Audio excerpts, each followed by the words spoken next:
Hello, and welcome back to Keldeo60 Plays.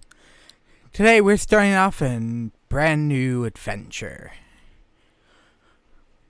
And if you're wondering where Smash Bros. Is, it's moved to Saturday with a live stream.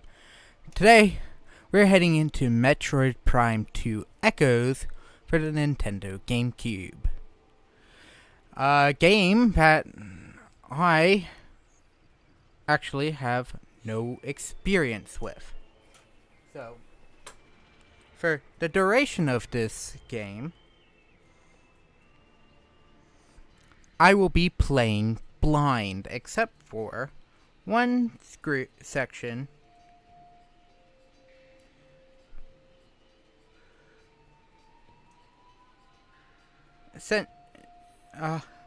However, I will still be doing this 100%.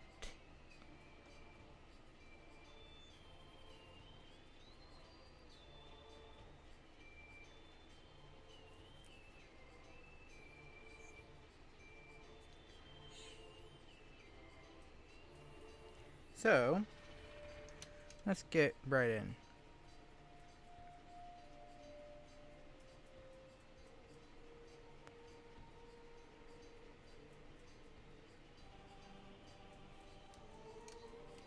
But anyways, sorry, I was trying to pull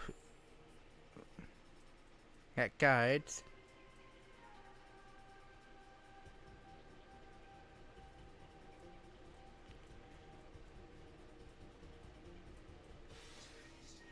But first, I'm gonna head to options because I will be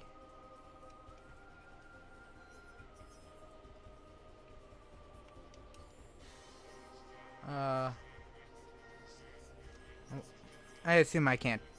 I just go to single player, then I can delete the file. Yep. If you remember. Actually, no. What? Save file free. Fine. Whatever. If you remember back earlier this year, around maybe February, I ended up actually doing a live stream portion of this game because I had just picked up this very exact copy of the GameCube version, which I'm glad to have in my collection right on top of Prime 1. But as the game no doubt is showing you now, essentially there was a group of GF troopers that were hunting space pirates during at the beginning of the area before the game happens, and they went missing.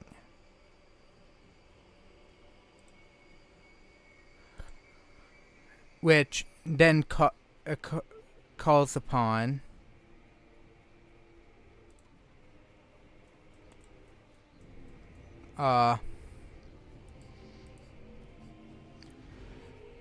which then they have to call upon Samus to go find and to go find on the planet. All they know is that it happened around the planet Aether. And speaking of which, this one has actually has a weird manga in front of the game, actually, where Samus, at the same time, is also dealing,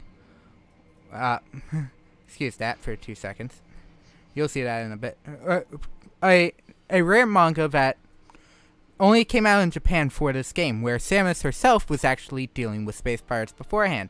This is one of the shots right there, and as you can see from the top panel, she is not only just using the arm cannon, but a handheld machine gun she picks off one of the space pirates she is fighting. Like, please, leave me alone. Anyways, if you played Prime 1, Prime 2 is no different.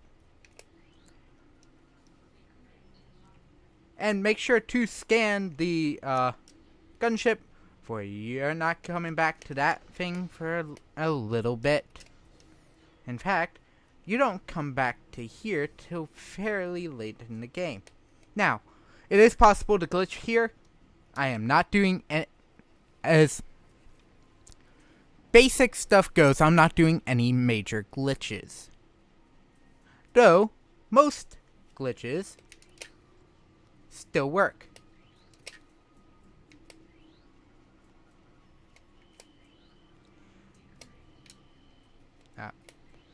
However, the biggest change, especially when it comes to the scan log... No, I want to scan these.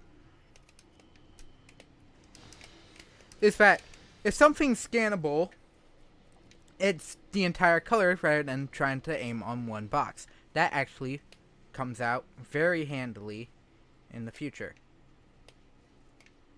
Okay. To open this gate, it's right here. I actually got stuck. The first way I played this game is the trilogy version. I never saw these lines right here. So, note that. However, some scans do not return to logbook status, so map rooms and save rooms are not there. However, that is something I'm also going to be doing differently than Prime 1. I am going to be getting maps. Mainly due to the fact that I don't know where I'm going. 1. 2. I don't know this game as well as Prime 1, so the point still stands. I'm going to be using the scan log. There's nothing else here that I need to scan, right? Yeah, no. I don't think I scan anything until this next room. Yeah. Which is,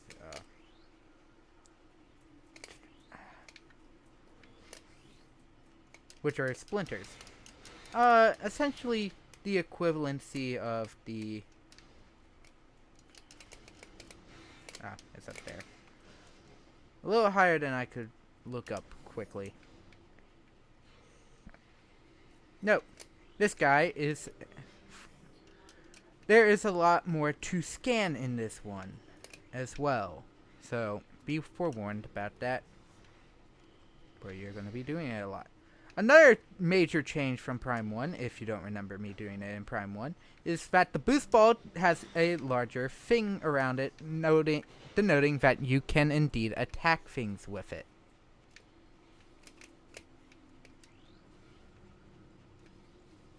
But it looks like there's a large army of things killed here. However, not everything of the mechanical side is still, you know, non-scan, not needed for the scan log. The bomb slots are still there. However, let's prepare for essentially this game's first variation of the zombie pandemic.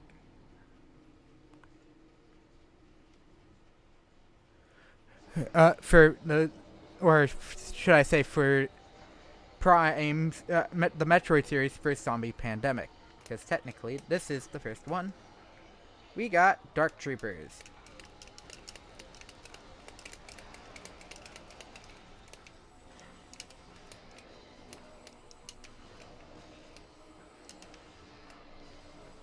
Don't get too reliant on the charge beam. You don't get to keep it. If I remember correctly. Still. It's either you keep the charge beam and... No, I don't think you keep the charge beam. I think you had to kill something for it. I know you don't keep bombs, but you keep the morph ball. That I remember. But this first section isn't really too bad in terms of difficulty. However, if you're wondering how I'm handling part length, it is going to be the same as the previous times, which is 30-minute chunks of gameplay. Just so that things get moving faster. Because this one is in fact longer than the original Prime. So, that is how I'm handling that. That box up there. Oh, It's not explosive. I thought that was the explosive kind. I haven't used a single missile yet, so... I haven't used the missile. I'm about to lose them. Because like Prime 1, there is an event at the beginning of the game that makes you lose your power-ups. However, I feel like this one is, especially if you read, say, that manga that I showed that picture for at the early point of the part, you would know that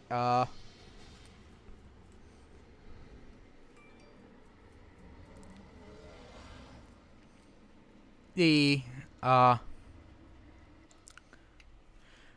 Ings can somehow penetrate the suit systems, or the things that are about to take the things are able to do so without by actually penetrating the suit systems itself, rather than like the X-parasites of fusion, which actually take over her biological DNA with the suit.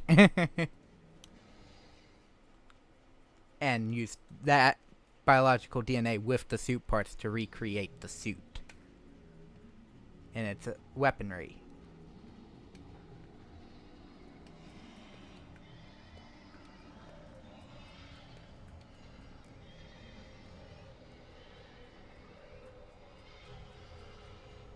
And as soon as that goes down, she starts taking what appears to be damage. And then gets dogpiled while firing up a flare.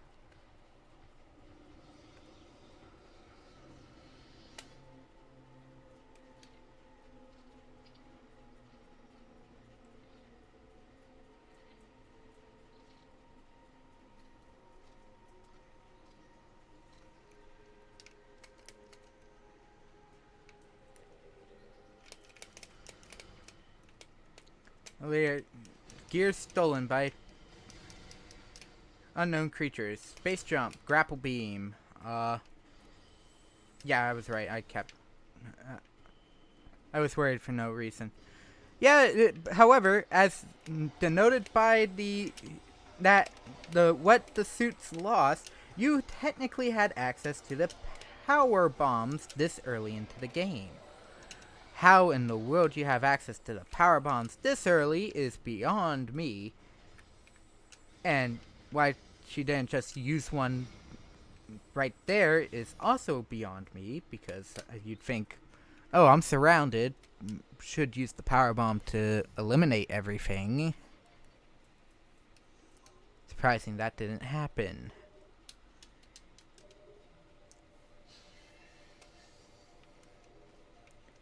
But essentially, like Prime 1, we are officially back to square one, minus a few things.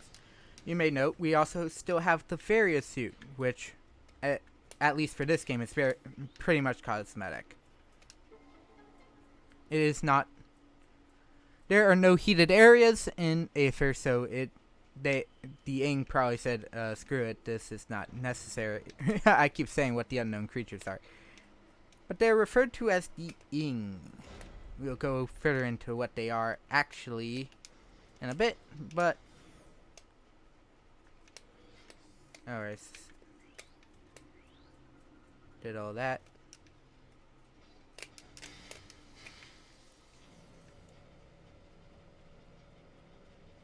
And welcome to the not the temple grounds yet. But there are enemies here. And scan logs. GF Bridge definitely is a scan. That's a scan. As far as I'm aware, this box isn't a scan.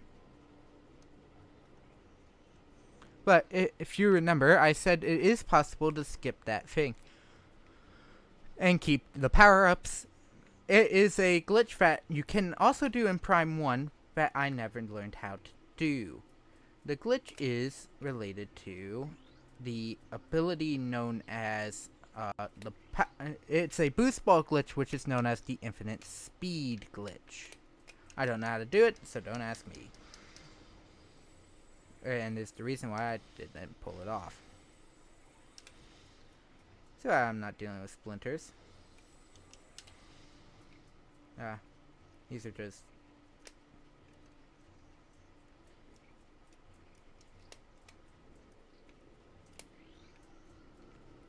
bridge armor stuff is now open.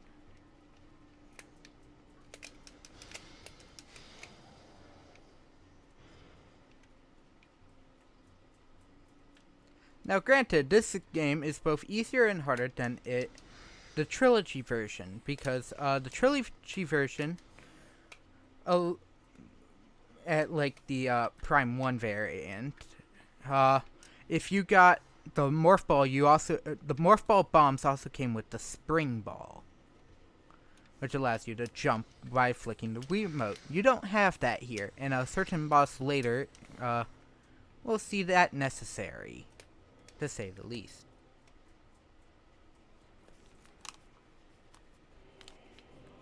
But welcome to the temple grounds, which is where we've been for the past, 16 minutes. It's a unique place. We got more splinters scurrying around.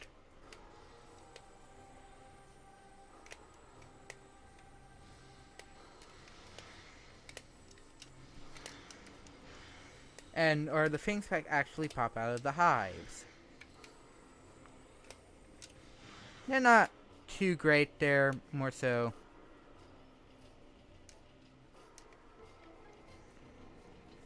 just there to be a nuisance. Large packs are kind of painful. That sort of thing.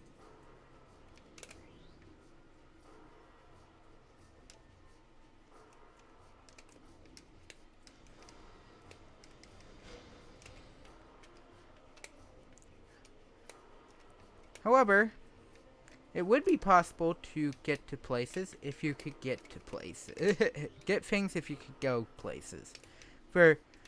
As you can see up there, there is a missile expansion. Obviously, missiles early would be nice, but can't do that currently, so let's continue on. And also, missile doors. There's a green missile door back there, but I'm not scanning. I scan that. And scan this, which will immediately switch which gate is open. However, by doing so, we'll short out the energy that would allow you to go back this way. Denzium. High yield explosives are effective. I wonder what that means. We have to get before we can go back.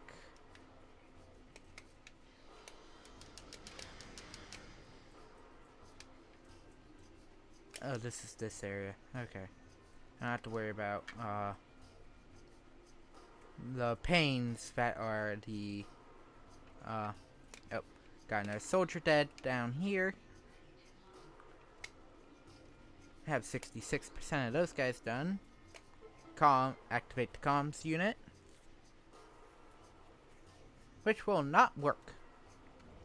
I don't know why, but I feel like there's enough electrical interference in the atmosphere that it just won't work.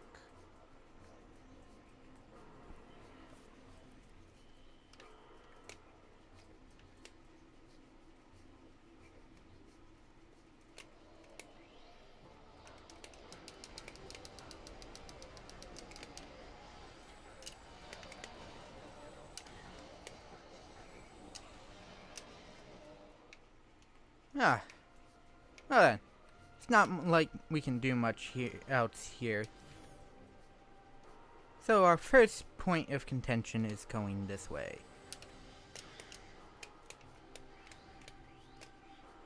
And we must watch out for the Growler class turrets.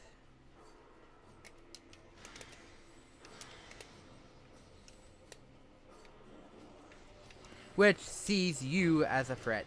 Despite,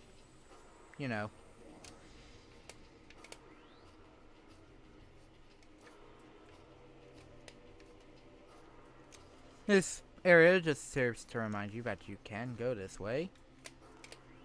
We got another Force 2 member. I think I'm missing like one more, and then Force 2 is done. Ah. Here we go.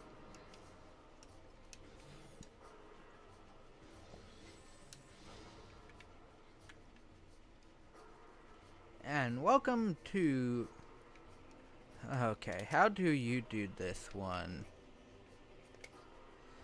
This is actually is also among the glitches. It is somehow possible with while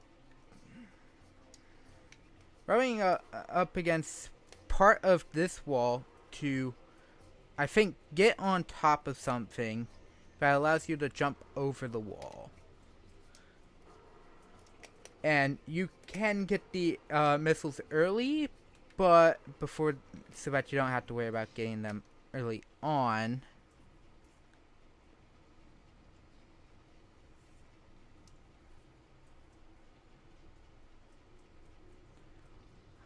Because once you get them, it triggers a fight scene right after this cutscene.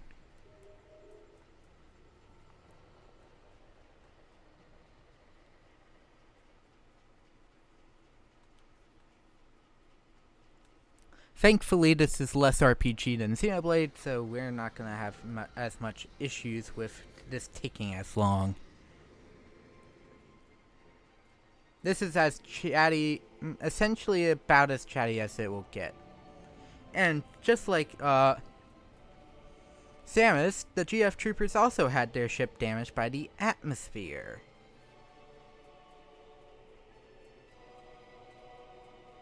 Force 2 went to set up a base, while Force 1 stayed with the ship.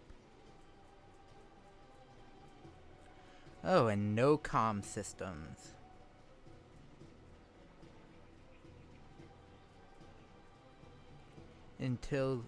Doing fine until they appeared. And I do like the use of the theme of Samus right here. Even though it's not really being used for Samus.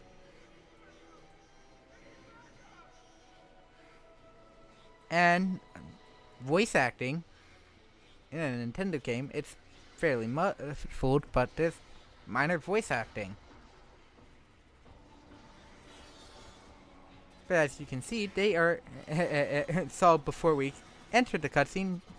Unfortunately, the GF troopers were hopelessly massacred.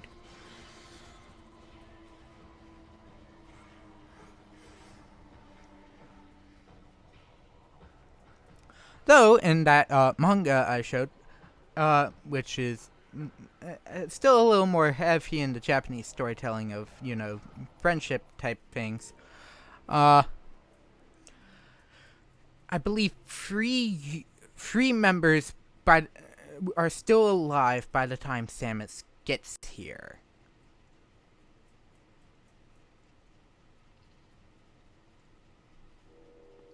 I think it's either 3 or 4. Data terminal, which is inactive. Captain Exeter.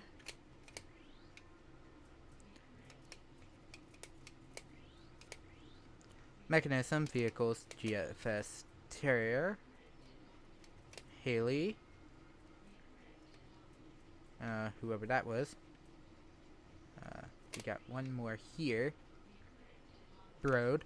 And this thing's red. This is a Galactic Federation Ordnance Crate. Presence of a personnel weapon system within this crate. I wonder what weapon that could be, if it's heavy weapon. Interesting, the door is a scan. It's a map room! Yay!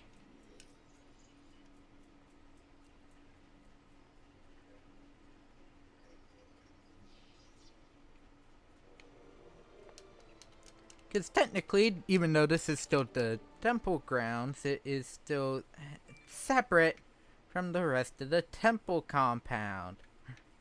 Temple grounds. Very weird. If I do say so myself. No troops here. I think.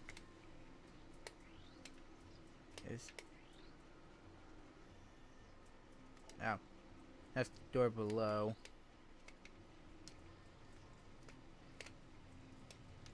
I'm trying to see where... Because technically... Oh, he's right there.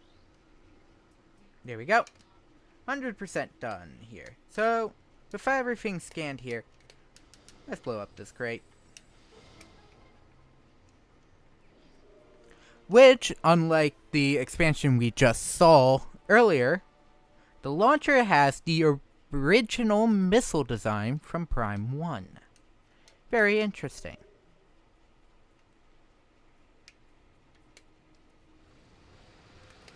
However, now we have a unique fight. We have splinters here that seem almost similar to the ones we were just... the Galactic Federation was fighting. And are referred to as dark things like the Dark Troopers that we've been fighting up to this point. It's a mystery, to say the least. Oh, I already killed everything.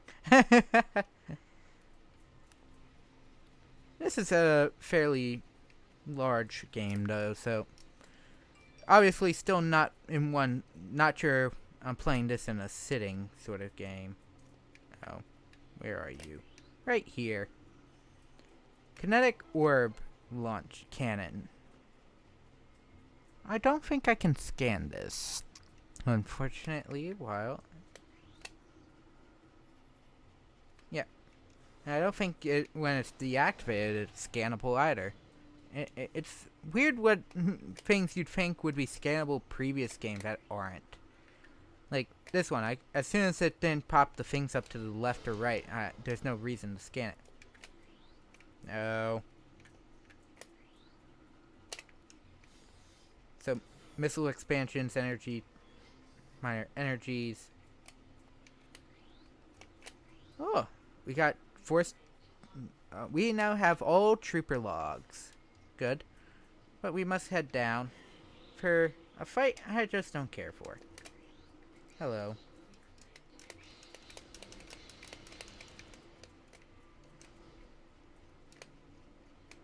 Where is you? Like, where are you at?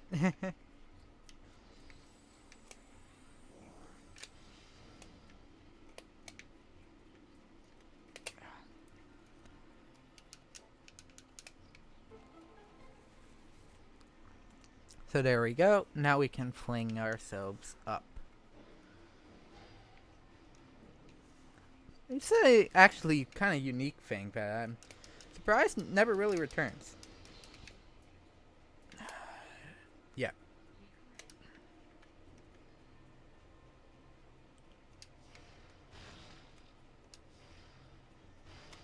There we go.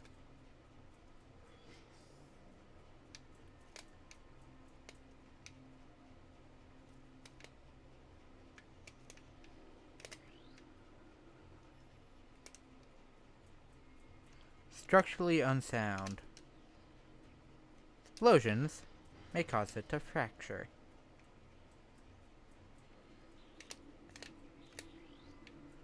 Then scan this. Turn into that. Fire.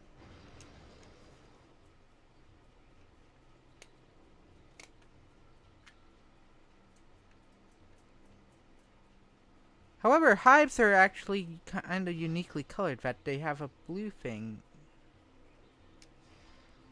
Ah, dang it.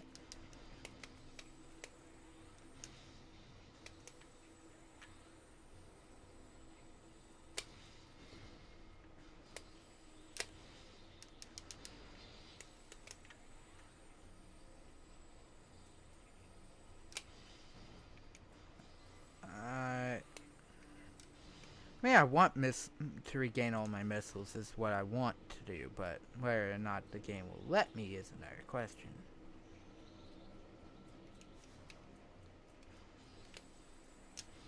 However, we now have a weird thing sitting right here, and it has been dead for 8 cycles. Weird. Kind of grim. That there is another creature here that is dead. Like,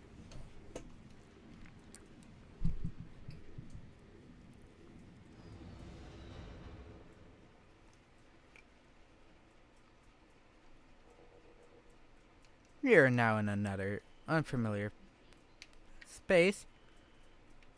Local save beacon is detected. That is simple enough to know where it is at, so I'll just lead there and end the part. For the